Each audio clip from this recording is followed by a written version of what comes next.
Hey guys, আমি আবার একটা মিনি ব্লগ নিয়ে চলে এসেছি। তোমাদেরকে আগে মিনি ব্লগে বলেইছিলাম যে আমি এখানে বেরিয়েছি একটু ঘুরতে, কয়েকটা রিলসও করেছিলাম। তারপরে পিসি বললো তোর এখানে গ্রামের মেয়ে শ্যুট করা যদি হয়ে থাকে তাহলে তোরা চল আমার সাথে গ্রামটা পুরো ঘুরে দেখাবো, তোরা ঘুরবি। তো আমি বললাম ঠিক আছে চলো।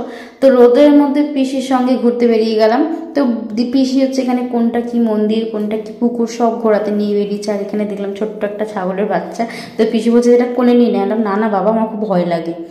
তো তারপরে এখানে একটা সিঁড়ি দেখলাম, এখান থেকে সিঁড়ি উঠে উঠে দেখলাম অনেক বড় পুকুর, কিন্তু পুকুরের জলগুলো সব শুকিয়ে গেছে আর মাছগুলো উপরে উঠে এসেছে। আর এখানে সাইডে একটা মন্দির, সেই মন্দিরে পুজো হচ্ছিল, বোন আর পিসি গেছিল। আর এখানে একটা নাম করা পুকুরও রয়েছে যেটা হচ্ছে ধোবি পুকুর।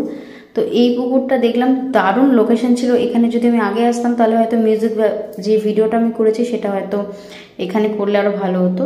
আর এখানে যাই হোক হুগলি ঘোরা কমপ্লিট, শ্যুট কমপ্লিট। আর এখানে আমি এখন চলে যাচ্ছি কলকাতা। সো বাই, ভালো থেকো সবাই, লাইক কমেন্ট শেয়ার সাবস্ক্রাইব।